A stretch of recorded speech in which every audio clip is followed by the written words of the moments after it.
પાર Tapi Narmada river link project પૂરેપૂરો કોંગ્રેસનો પ્રોપાગેન્ડા હતો, પોતાનું અસ્તિત્વ જાળવવા માટે હતું.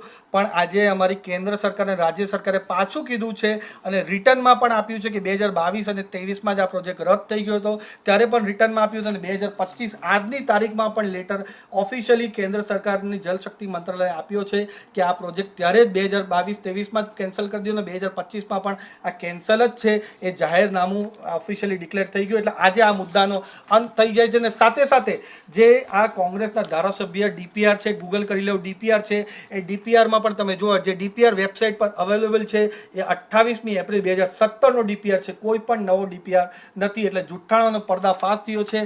તમારા ચેનલના માધ્યમથી હું લોકોને કહેવા માંગુ છું કે આદિવાસી સમાજના લોકોના માટે હંમેશા ભારતીય જનતા પાર્ટી અને નરેન્દ્ર મોદી સાહેબ હાજર રહેશે. તમારો સર્વાંગી વિકાસ થાય એના માટે પૂરા ચિંતિત રહેશે. એની સાથે કોંગ્રેસના કોઈ પણ દુષ્પ્રચારમાં આવતા નહીં. અમે પાર તાપી નર્મદા રિવરલિંક પ્રોજેક્ટ કરવાના નથી. અને અમારા આદિવાસી સમાજના લોકોને લેખિતમાં જોતું હતું, એ લેખિતમાં પણ અમારી રાજ્ય સરકાર અને કેન્દ્ર સરકારે આપ્યું છે. જય આદિવાસી, જય જોહર, જય બિરસા મુંડા. અમારી સત્યનો માર્ગ ન્યૂઝ ચેનલને લાઇક, સબસ્ક્રાઇબ, શેર કરો, જેથી આવનારી નોટિફિકેશન આપના મોબાઈલ પર સૌથી પહેલાં પહોંચે.